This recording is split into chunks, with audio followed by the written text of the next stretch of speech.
ఈరోజు వీడియోలోకొచ్చి మోతిలాల్ అనే brokerage firm అనమాట కొన్ని స్టాక్స్‌ని పిక్ చేసి 2025కి రికమెండేషన్స్ ఇచ్చారనమాట. దాని గురించి డీటెయిల్‌గా చూద్దాం. దాని గురించి ముందు చూసేటప్పుడు ఫాస్ట్‌గా 2024లో కూడా కొన్ని స్టాక్స్ పిక్ చేశారు. ఆ స్టాక్స్ యొక్క రికమెండేషన్స్ బట్టి దాని టార్గెట్ రీచ్ అయిందో లేదో కూడా చూసి దాని తర్వాత 2025 పిక్స్‌ని చూద్దాం.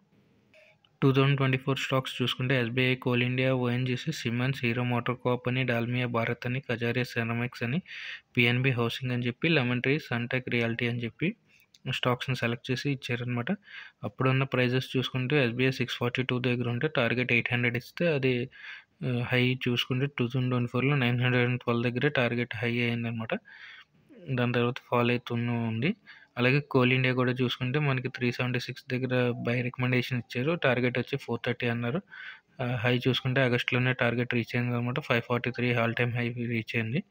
అలాగే ఓఎన్జీసీ కూడా చూసుకుంటే 205 దగ్గర ఉంటే జనవరిలో టార్గెట్ 235 ఇస్తే అది హై చూసుకుంటే 345 ఆగస్టులోనే హై అయింది అనమాట. అలాగే సిమెన్స్ కూడా టార్గెట్ రీచ్ అయింది.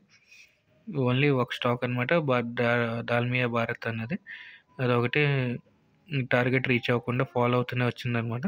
అలాగే కజారియా సెరామిక్స్ కూడా 1303 దగ్గర మనం బై చేస్తే దాని టార్గెట్ 1580 ఇచ్చారు, కానీ 1-2 పాయింట్స్ టార్గెట్ దగ్గర రీచ్ అవ్వకుండా 1578 దగ్గరే ఫాలో అవుతూ వచ్చిందనమాట. ఇప్పుడు ఆల్మోస్ట్ 1100 దగ్గర ఉందన్నమాట, ట్రేడ్ అవుతుంది.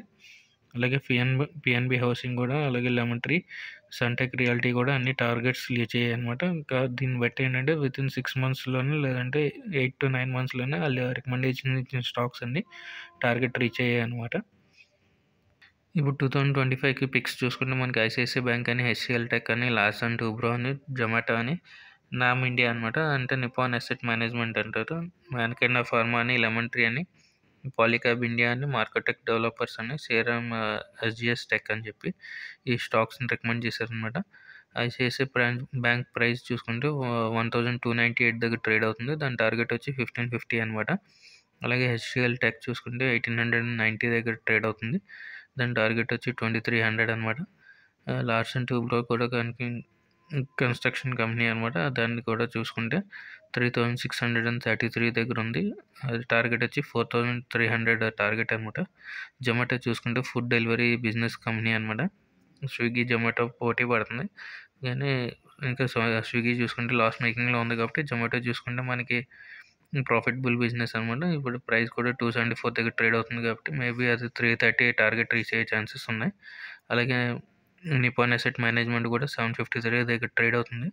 టార్గెట్ వచ్చి 900 అనమాట. మ్యాన్కైండ్ ఫార్మా చూసుకుంటే 2900 దగ్గర ట్రేడ్ అవుతుంది.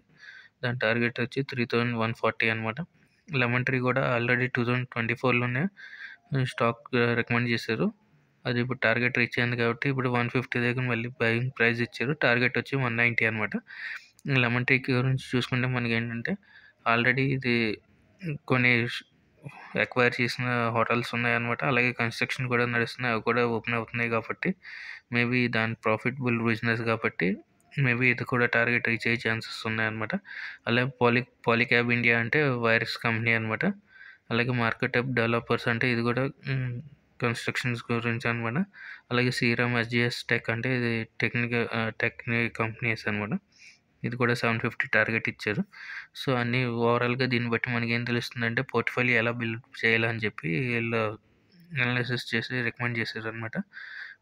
అన్నీ చూసుకుంటే మనకి బ్యాంకింగ్ సెక్టర్ కూడా ఉంది, కన్స్ట్రక్షన్ ఉంది, ఐటీ సెక్టర్ కూడా ఉంది, అలాగే ఫుడ్ బిజినెస్ కూడా ఉంది, అలాగే మ్యూచువల్ ఫండ్స్ బిజినెస్ కూడా ఉంది, అలాగే హోటల్ బిజినెస్ ఉంది, వైర్స్ బిజినెస్ ఉంది, అన్నీ ఉన్నాయి కాబట్టి ఓవరాల్గా దీన్ని బట్టి మనకి స్టాక్స్ని బట్టి పోర్ట్ఫోలియో ఎలా డెవలప్ చేసుకోవాలన్న దాని గురించి మనం చూసుకోవాలన్నమాట. ఓవరాల్గా కన్క్లూజన్ ఏంటంటే మనం 2024లో ఇలా రికమెండ్ చేసిన స్టాక్స్లో 10లో ఒకటే ఫెయిల్ అయింది కాబట్టి మిగిలిన 9 టార్గెట్లు రీచ్ అయ్యాయి అనమాట. దీన్ని బట్టి మనం ఎలా డైవర్సిఫైడ్ పోర్ట్ఫోలియో మెయింటైన్ చేయాలన్నది మనకి క్లియర్గా తెలుస్తుంది అనమాట. సో 2025లో కూడా రికమెండేషన్స్ ఇచ్చారు కాబట్టి 10 స్టాక్స్లో కూడా ఏమైనా మనకి కనీసం 6-7 స్టాక్స్ కూడా వాళ్ళు ఇచ్చిన టార్గెట్ని రీచ్ అవుతాయి కాబట్టి మనం బై చేయొచ్చు కూడా. సో మీరు కూడా అనాలిసిస్ చూసుకొని మీకు నచ్చితే మీరు కూడా బై చేసుకోవచ్చు. మీ ఇన్వెస్ట్మెంట్ని బట్టి మీరు ఎంత అయితే పెట్టగలరో అంత అమౌంట్ పెట్టి మీరు ఇన్వెస్ట్ చేసుకొని ఆ టార్గెట్ రీచ్ అయిన తర్వాత ప్రాఫిట్ బుక్ చేసుకుంటే మీకు మంచిదన్నమాట.